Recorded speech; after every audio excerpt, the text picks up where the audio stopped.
bariko barafatira kwigaruka ry'amajambo gasanga bafata kajya kajambo ka nyuma kumva bahereje na ra na ka ugasanga nivyo bariko barifatira ko mugabo bakibagira ko Ikirundi cari gifise igaruka ry'amajambo ari hagati ariyo yararyoshe novuga ati nko mu kwivuga amazina wasanga umuntu avuga ati nk'akarorero ati canda gucira gace cage mu bucagu na cakwa cagu bacanye abashitsi nabo bacana canako naho nari nuzi incanda nigize incabwenge kuko nashaka icakura kugicakira icakura kiravugika mu Kirundi kuko hari ukuntu rumariza amaze kuza abarundi bafatiyeho n'utuntu tumwe twigiswaye.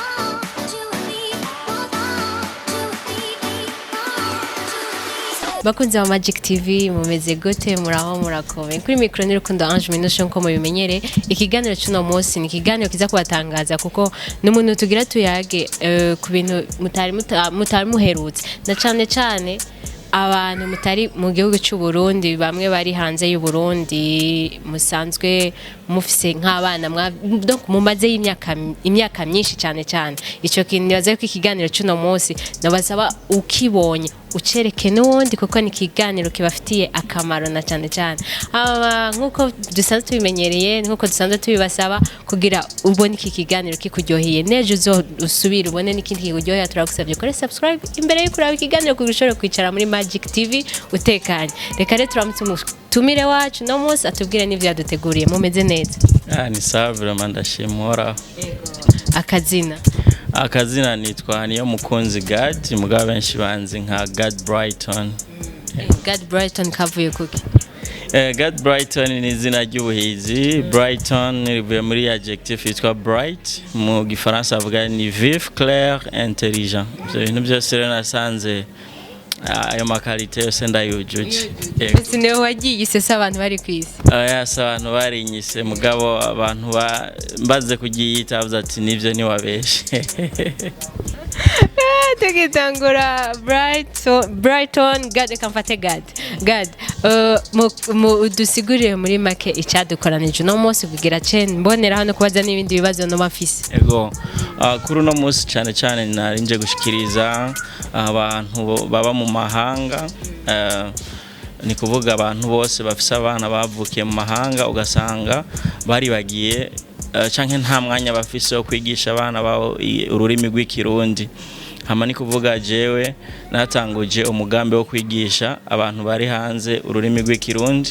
ashobora kandi kuba ari n'umunyamahanga ari hanze akavuga ati ndashaka kuzoza gutemberera igihugu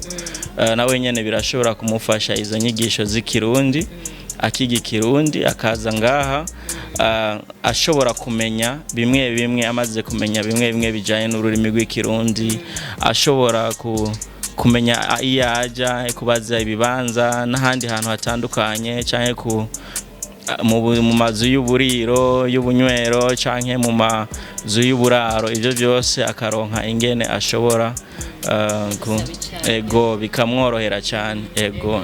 Tukiraho nyene nawe twahamagaye abanyamahanga urabizi ko natwebwe turi ngaha tutazi Kirundi neza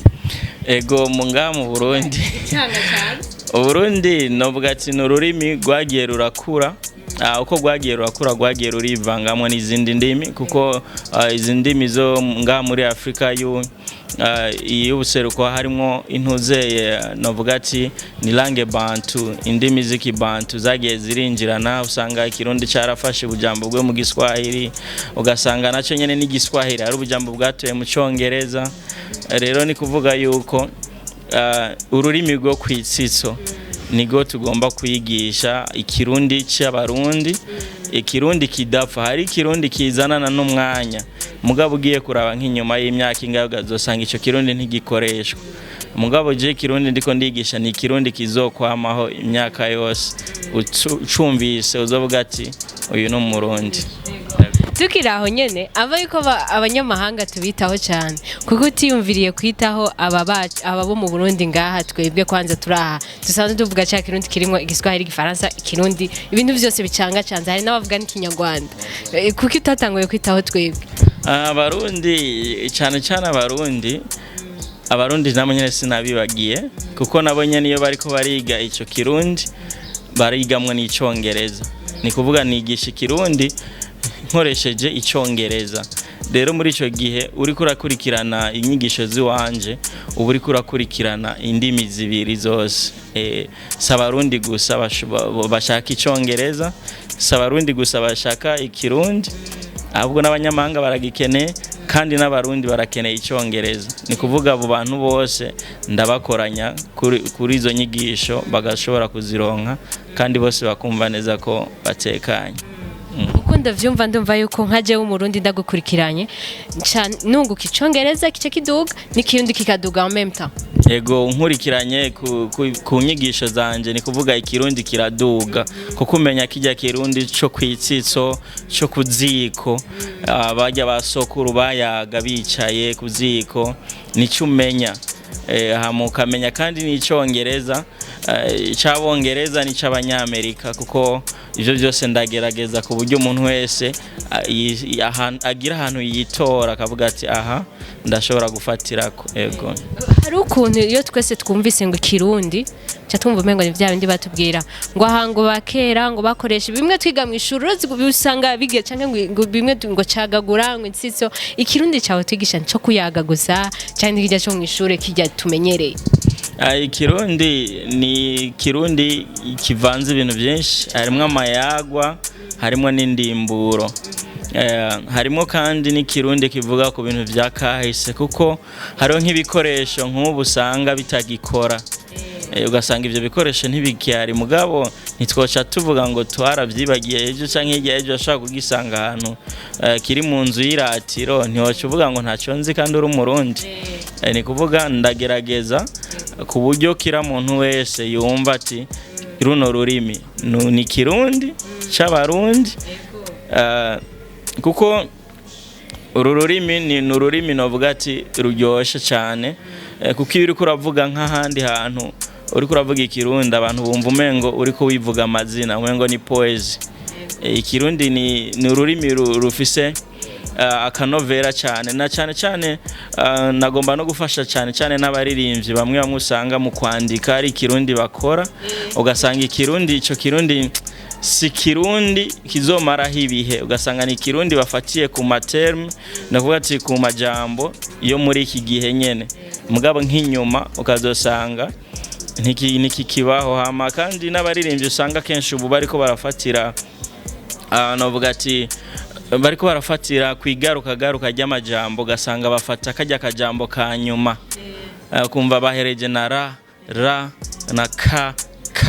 ugasanga nivyo bariko barifatira ko mugabo bakibagira ko ikirundi cari gifise igaruka ry'amajambo ari hagati ariyo yararyoshe navuga ati nko mu kwivuga amazina aho wasanga umuntu avuga ati nk'akarorero ati canda gucira gace cagiye mu bucagu na cakwa cagu bacanye abashitsi nabo bacana ko naho nari nuzuye incanda nigize incabwenge kuko nashaka icakura kugicakira icakura kiravugika mu kirundi kuko hari ukuntu rumariza amaze kuza abarundi bafatiyeho n'utuntu tumwe tw'igiswahili tukira reka tusubire kuri bari abo hanze mu bigo byo hanze mbega ubafasha gute bobo babikura he bigenda gute abo mfasha cyane ni bibiri kuri channel yitwa Learn Kirundi ni kuvuga kwiga Kirundi Learn Kirundi hama hari nabo nigisha abo bamwe bashaka gukurikirana iyo channel yitwa Learn Kirundi hama haro n'abandi abashaka avuga ati ndashaka kunyigisha selo n'umwanya wanje mfise ntashe ku kazi ugashobora kunyigisha abo nabo baranyandikira tugakorana inimero ziba ziriko baranyandikira kuri WhatsApp tukavugana hama nkigisha kuri Zoom ndashaka kwigisha abantu 2-3 batari hamwe mugabo nkabigisha ku mwanya umwe bakabaza ibibazo ibintu bikagenda neza kuri Zoom mbega aho kuri uko nyene buri kurabigisha umenya gute ngo bamenye kuko turi 4-5 mugabo ntituba dufata kumwe umenya gute ngo bamenye ubona gute umwe wese ahahagaze kuko usanga je kindakiza ugasanga uriya nawe ntacazi ugasanga wenda mugoye kugifata ubimenya gute kugira umenye bashire kuri niveau imwe. Ego ni kuvuga maze kukwigisha ndafata umwanya wo kukubaza kuko urambaza ubwa mbere nanje mu nyuma nkafata umwanya wo kuzokubaza nkakoresha ikibazo. Ndakoresha ikibazo hama nkabona aho watahuye naho byakugoreye hama kenshi usanga ari kukivuga byagiye birabagora no kukivuga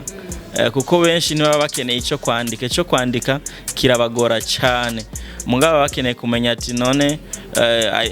no kivuga gute mfatiye kuri aya majambo y'icyongereza no kivuga gute akagenda arabifata ku mutwe mu nyuma nkaza ndamwereka ubujambo bumwe yozarongera akagenda arateranya kuko mu mutwe nasanze mu mutwe ari novuga ati ni nk'imashini ari nka server iyo ugira wigira ururimi rushasha ukreya server nshasha mu mutwe hamugashira ibintu muri iyo chambre y'ugo rurimi haheze igihe uraruvuga nta rurimi rugoye. Reka cyane icyongereza bishitse ukaronka kuko twabonye tuvuga icyongereza ikirundi bishitse ukaronka uri muri Europe nawe w'igifaransa kuri uno mwanya ntabo ndatangura kwakira gusa ntabaraza kubera inigisha cyane mu gifaransa no mu cyongereza ni kirundi aho mu gifaransa ntabo ndaronka muga nini baboneka nzorondera undi mwigisha ashobora kubakurikirana cyane kuko nitaye icyongereza cyane kuko nagumye njabuka hirya no hino muri ibyo bihugu by'abongereza. Ego mbega tugiye gusura kuri ibyo nyene vy'icyongereza n'igifaransa n'ikirundi abo nyene mukorana uravye hari abo maze gusohora uravye uramaze kubona ukavuga ati ni fluent nziza hari n'uraza ngaho ukabona yuko avuga ati kirundi fise ndagikesha migisha. Ego hari abanyamahanga bashika babiri gusa sinshatse kubavuganye n'amazina baraje kandi nije nabakiye ahantu hose twajana ibintu byose bumva bashaka kumenya cyane ikirundi bashaka kukivuga ashitse ngaha ntibyamugoye cyane ahubwo yasubiye kuko yari yamaze guhonyora ku butaka yasubiye ahakwa kumera nk'umurundi zekuro nk'abandi usanga baye imyaka myinshi bagakurira muri Tanzania canke za Congo kubera imvo z'ubuzima bakaca bavaho bagenda za Australia Etats-Unis bari uramaze kubaronka bamwe usanga atanikina kimwe ahubwo bavuga igiswahili cinshi uramaze kubaronka baje. Ego haro babiri maze kuronka bo muri Sweden bo muri Sweden vraiment kandi tuko turakorana neza wewe yakuriye mu bwiza amaragenda by'abarofije baze kubatora n'umukongomani ubu ndiko ndamwigisha kandi vraiment ndiko ndabona neza ko hari ukuntu agenda aratera intambwe kuko ashaka niyagaruka ngaha zaravuga ikirundi. Namwigisha umaze kubigisha umaze kubona ari igikinyamukuru gituma ikirundi kibagora. Ikirundi kibagora cyane ikirundi kiragora kuvuga ururimi rugora gusa ikirundi ni ururimi rugumiye novuga ati mu magage iyo umuntu ariko aravuga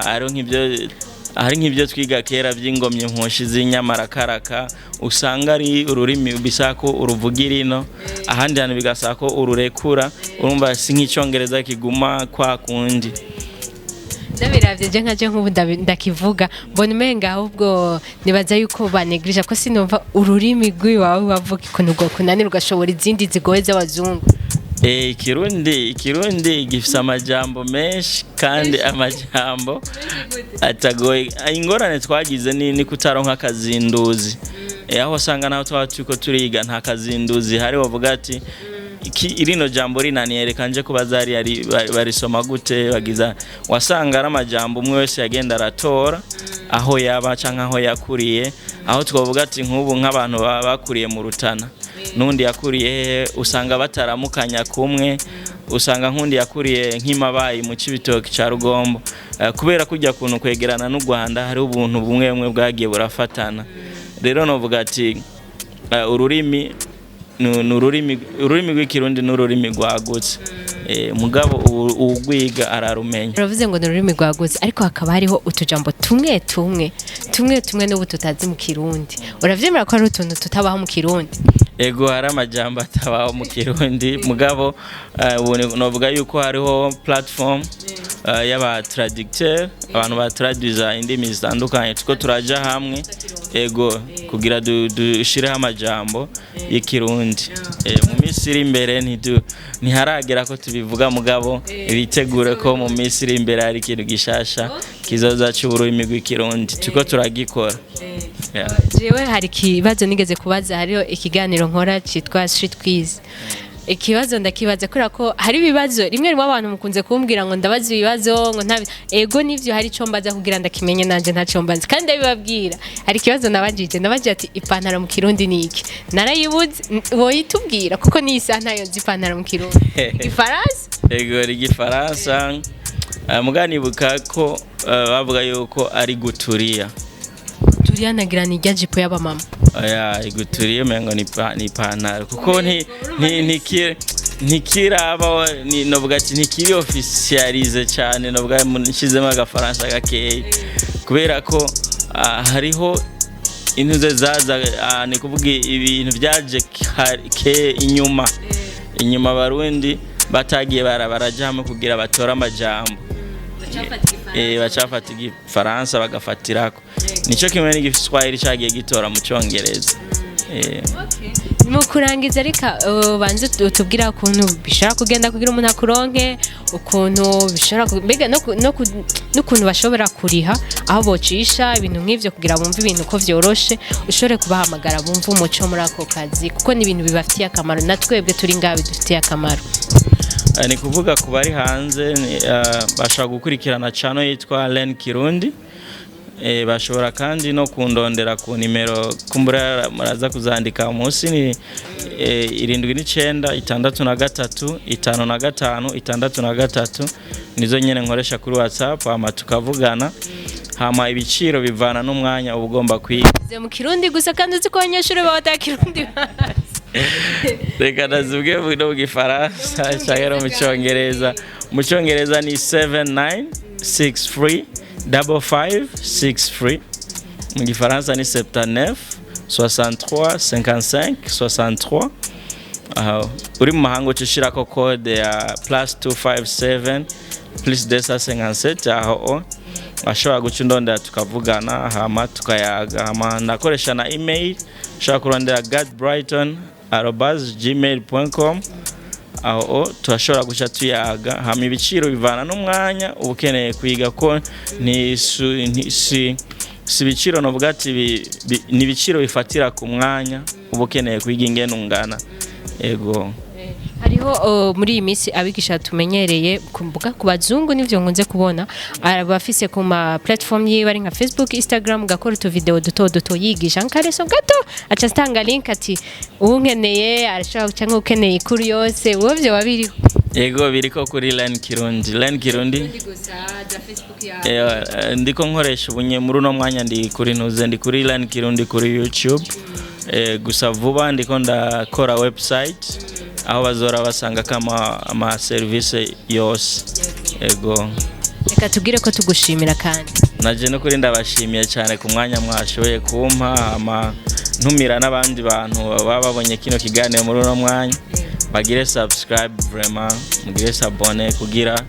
tubandanye dukurikirana bino biganiro ko ni biganiro bihesha iteka igihugu ni biganiro kandi bituma ni kuvuga ugwaruka babona ko dushoboye. Ego reka tugire ko tubashimira kandi tunabasaba ni waba uri mu mahanga ukabuzi Ikirundi neza ukabuzi umugenzi yivugira Cyongereza cyangwa Ifaransa please iyi link uyipartage kugira dufashanye twese kugira dushobore kuza turavuga Ikirundi cyacu neza n'abanyamahanga ntibaducishemwo akajisho. Merci beaucoup mwakoze kudutega amatwi no kudutega amaso bava kudutega amaso wenda mwigisha. Mwakoze cyane merci beaucoup.